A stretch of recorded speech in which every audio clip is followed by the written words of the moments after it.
Hey everyone, thanks for stopping by. This is Retro Fun Tech. So, Happy New Year!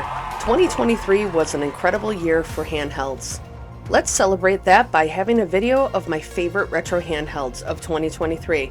Now, before I start, what do I mean by a retro handheld? Well, for this specific list, I'm not talking about any x86 devices. Those are any Windows-based handhelds, or the clear winner in generally everybody's book is the Steam Deck. No, I am not talking about any of those. What I am focusing on are 3 handhelds that I have reviewed, tested, and, this is a big one, still absolutely love. That means they still get my love and attention and have surpassed the other devices that I have reviewed. I've tested quite a few handhelds since I've started this channel last year, but I just wanted to narrow down my top 3. And I will explain why I chose these. Each of these handhelds serves a different purpose for me. So before we start, I just wanted to mention the runner-up. This is the Anbernic RG Arc S. This is a great device that is just pulling on the heartstrings of all us Sega fans out there. Now the reason that this is the runner-up, besides other devices beating it out, is that this device is lacking on its user interface. It desperately needs some custom firmware to breathe new life into it so that it can bring it up to its full potential.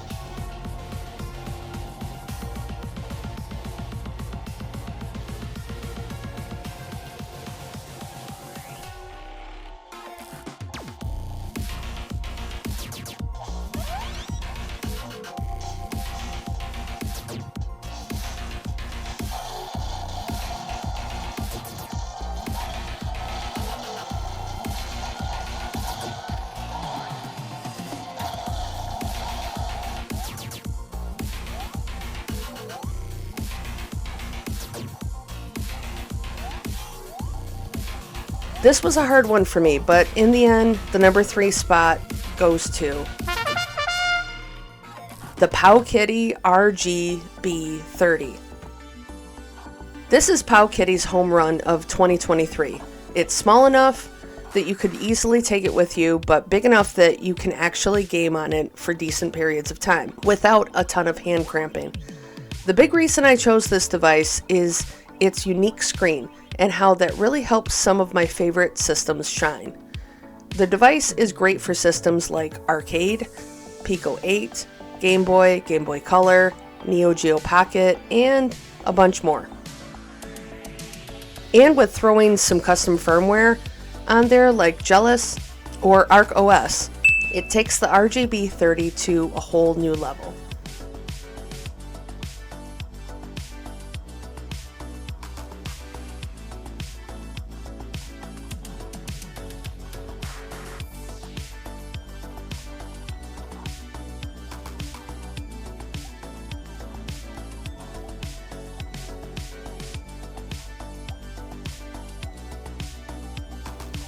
Plus, the price is not that bad either. It's under $100, generally no matter where you get it.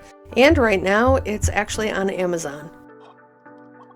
You can definitely pick it up and not have to wait too long for shipping.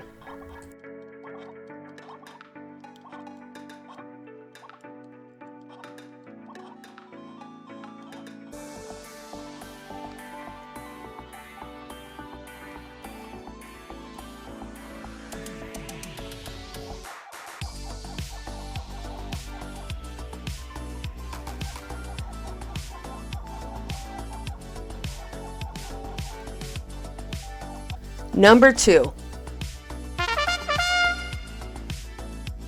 The Miyoo Mini Plus. This handheld was almost in the top spot because I just love it so much.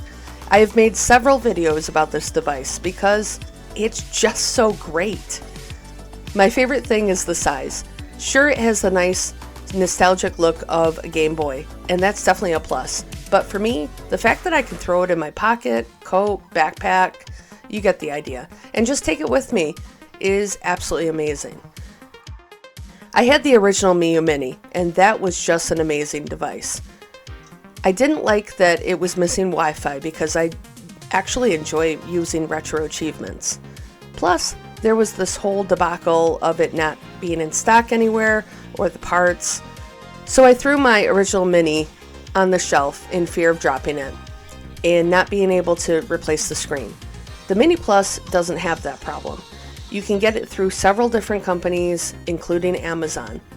It can play all the classic systems up to PS1, so that's the only tiny drawback. And yeah, I know what some will ask. What about the Anbernic 35XX Plus? Well, I am waiting to get that device. I wanted to make sure that the custom firmware is ready for it before I get it and review it, because the stock firmware is not so great on it.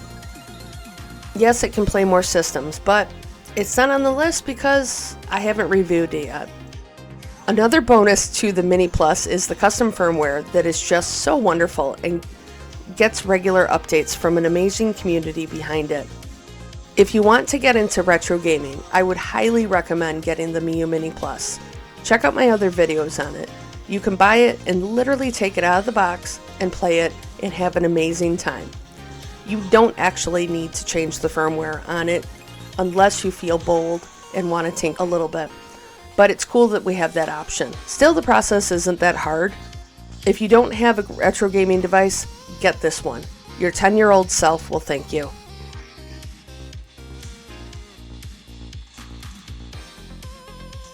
Finally, number 1. If you have been following my channel at all, you probably have an idea what this device is. That's right, it's the Ion Odin 2. This came out a couple months ago and really just became the king of Android handhelds, in my opinion. It can play everything. Yes, I mean everything. And that's why it's number 1. And the best part is, you don't have to tinker with a ton of settings for anything below PS2 and GameCube. Yes, it plays PS2 and GameCube very, very well. And for a lot of those games, you don't have to change a lot of settings. It can even play 3DS and Switch. Now, the Odin 2 isn't cheap. The base model will run you $300 before shipping. I would recommend getting the Pro at least if you are going to push this device to its limit and try to play a lot of higher end stuff. The Pro has extra RAM for it. The Odin 2 is a gorgeous device inside and out. It's really nice to have a device that just works once you set it up. It just makes me want to sit down and do nothing but play video games forever. And I actually could probably do that because it's super comfy. All in all, if you are looking for a device that actually plays everything, and you're not looking to get into an x86 device or a Steam Deck or a Windows handheld, any of those, you should get this. It's not cheap, like I said, but it is a fantastic device. I can't stress that enough. So there you have my top picks of retro handhelds for 2023. What are your thoughts? Is there a handheld that you have that has changed your life in the past year? Or are you waiting for something in the new year, like the Retroid Pocket 4 or 4 Pro, maybe the GPD Pixel, or the mythical Miyoo clamshell that we may or may never get, or something else? Let me know in the comments below. As always, be sure to like, subscribe, and even share this video with someone that needs some retro fun in their life. Thanks for watching. Stay awesome, everyone, and go play some games.